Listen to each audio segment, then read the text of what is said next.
خالص سائنسی نظریہ۔ مادیت کے فکری نظام پر پہلا حملہ مشینی مادیت نے کیا۔ یہ شعوری حملہ نہیں تھا۔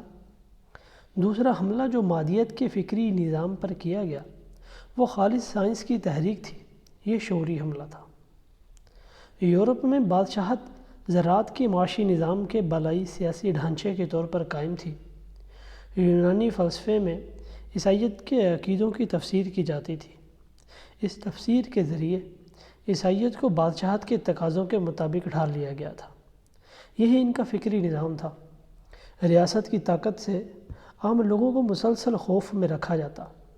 مذہبی پیشوا انہیں بادشاہوں کی بلا چون چرا اطاعت کے بدلے ابدی خوشی کی نوید سناتے، جو انہیں اگلی زندگی میں حاصل ہونے والی تھی۔ دوسری طرف سائنس کے نت نئے انکشافات صدیوں پرانے فکری نظام پر مسلسل حملہ آور ہو رہے تھے۔ تجربی سائنس تنقیدی بھی اور تخریبی بھی، دونوں طرح سے پرانے فکری نظام کو ختم کر کے ہی اپنے لیے جگہ بنا رہی تھی۔ صنعتی انقلاب برپا ہو چکا تھا۔ نئے طبقے وجود میں آ گئے تھے۔ نئے طبقات کا وجود سماجی تبدیلی کی نئے فکری نظام کو آگے بڑھانے سے مشروط تھا۔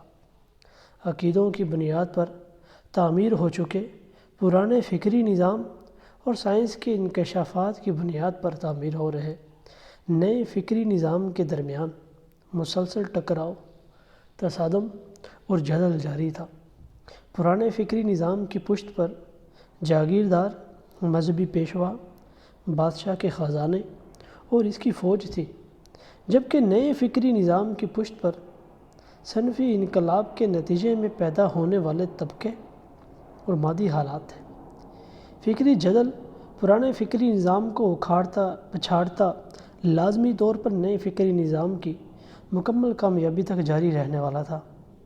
درمیان میں ایسی فکری لہریں اٹھیں جو بظاہر تو الگ وجود رکھتی تھیں، مگر در پردہ اپنی اپنی بساط کے مطابق وہ پرانے فرسودہ فکری نظام یا جدید سائنسی نظام کی حمایت میں اٹھی تھی۔ ان میں سے ایک تحریک خالص سائنس کے تصور سے شروع کی گئی۔ اس تحریک کو شروع کرنے والے افادیت پسند کہلاتے تھے۔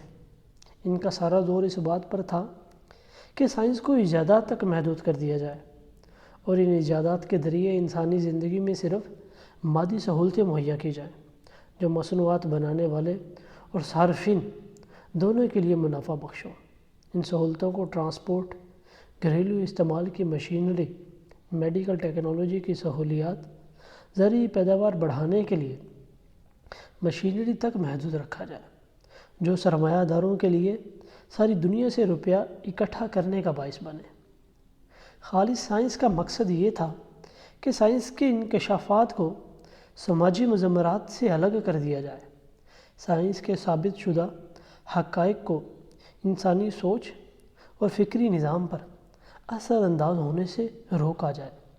بائیولوجی کی دریافتیں اور علم الارضیات کی شہادتیں خواہ یہ ثابت کر دیں کہ ہر قسم کی حیات ارضی ایک ہی کیمیائی مادے سے پیدا ہوئی ہے اور اس اعتبار سے سب انسان برابر ہیں، لیکن طبقاتی معاشروں کے استحصالی طبقوں نے شعوری بندوبست کیا کہ ایسی فکر مقدس ہستیوں کے تصور کو متاثر نہ کر کے ذات پات کے نظام کو قائم رکھ کر فائدہ اٹھانے والی ذاتوں کو نقصان نہ پہنچائے، اور سب سے بڑھ کر یہ کہ معاشی ناانصافی کی بنیادوں پر ضرب نہ لگائے۔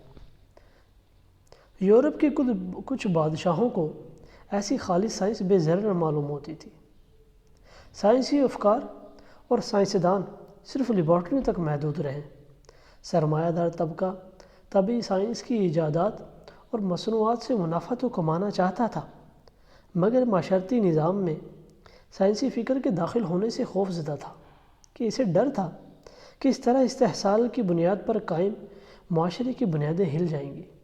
خالص سائنس کے نام کی اس طرح کی بانجھ سائنس مذہبی پیشوائیت اور بادشاہت کے لیے قابل قبول تھی۔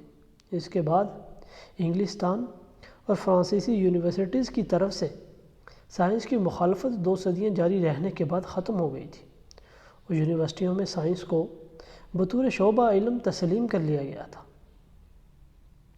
یورپ کے کچھ بادشاہوں کو ایسی خالص سائنس بے ضرر معلوم ہوتی تھی جس کو اس کے سماجی مضمرات سے الگ کر دیا گیا ہو، ایسی سائنس جو معاشرے میں ایسی فکری تبدیلی نہ لائے جو حکمرانوں کے لیے خطرہ بن جائے۔ ایسی سائنس کی سرپرستی کرنے میں حکمران طبقوں اور بادشاہ کو کوئی یار نہیں تھی۔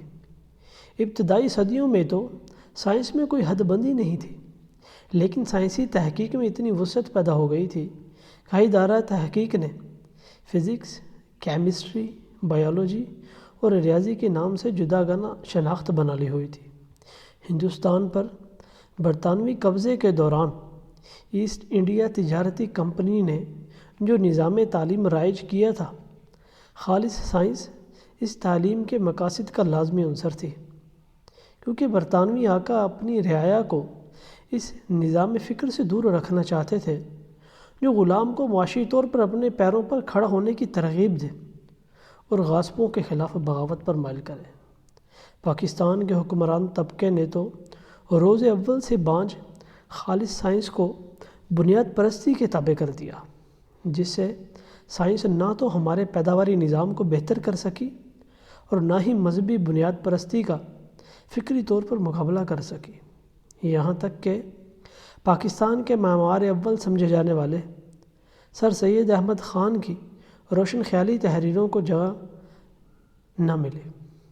خالص سائنس کے نظریے کی برکت سے آج سارے پاکستان میں سائنس خشک اور بور کرنے والے مضمون کے طور پر پڑھی اور پڑھائی جاتی ہے۔ سائنس کے بارے میں ہمارا ایمان ہے کہ سائنس صرف کیمسٹری کے فارمولے، الجبرے کی مساواتیں، فزکس کے قوانین اور لیبارٹری کے اندر کیے جانے والے تجربات کا نام ہے۔ اس لیے ہم سائنس کو حفظ کرتے ہیں۔ پرائیویٹ تعلیمی ادارے حافظ سائنس بنا کر زیادہ نمبر لینے کے کاروبار میں اربوں روپے کما رہے ہیں۔ سائنس کے فکری نظام کو حکمران طبقات نے سائنس سے اس طرح الگ کر دیا ہے جس طرح کسی پھلدار درخت کی تمام شاخیں کاٹ دی جائیں اور اس کا تنا باقی رہ جائے، اور ہم تنے سے پھل حاصل کرنے کی امید لگا کر فصل گل کے منتظر ہوں۔ مستزاد یہ کہ 1978 کی تعلیمی پالیسی کے بعد سائنس میں بھی دنیات بڑھائی جا رہی ہے۔ ہماری روزمرہ زندگی میں خالص سائنس کا مطلب یہ ہے کہ جدید سائنس اور ٹیکنالوجی کی فراہم کردہ مادی سہولتوں سے بھرپور فائدہ اٹھاؤ، مگر جدید خیالات کو قریب نہ آنے دو۔ سادگی کا درس دینے والے تمام فرقوں کے علماء کرام، ترک دنیا کا عملی نمونہ پیش کرنے والے تصوف کے تمام سلسلوں کے بانیوں کا، آج کے پیروکار مذہبی پیشوا، مقدس ہستیاں، خلافت راشدہ کے دور کو واپس لانے کی خواہش رکھنے والے، جدید یونیورسٹیوں کے فارغ التحصیل دانشور اور ہر وقت اٹھتے بیٹھتے آخرت کی فکر اور ایمان کی سلامتی کا نمائشی ورد کرنے والے مڈل کلاس کے لوگ آج تک کی سائنس کی فراہم کردہ مادی سہولیات جیسے ایئر کنڈیشن، لینڈ کروزر گاڑیاں، موبائل، انٹرنیٹ، ٹیلی ویژن کا بے دریغ استعمال کرتے ہیں، لیکن سائنس کے فکری نظام پر ہر وقت حملے کی تیاری میں رہنا اپنا فریضہ سمجھتے ہیں۔ جسم کو 21ویں صدی کی سہولتوں میں زندہ رکھنا چاہتے ہیں، مگر سوچ کو 11ویں صدی میں قید رکھنا چاہتے ہیں۔ جگر کی پیوند کاری اور دل کے بائی پاس آپریشن کا عملی فائدہ اٹھانے کے بعد بھی کہتے ہیں کہ موت کا وقت مقرر ہے۔ اب تو بنیاد پرستی کو مضبوط کرنے کے لیے بھی جدید انفارمیشن ٹیکنالوجی کے آلات کا استعمال کیا جا رہا ہے۔ خالص سائنس کے تصور سے حکمران طبقے نے قدامت پسندی پر ضرب لگانے والے سائنس کے فکری نظام کو کامیابی سے آگے بڑھنے سے روک دیا۔ یورپ کے نامور فلسفی ہنری برگسان اور ولیم جیمز جیسے لوگ بھی سائنس کو اس کے انقلابی عنصر سے محروم کرنے کے در پہ تھے۔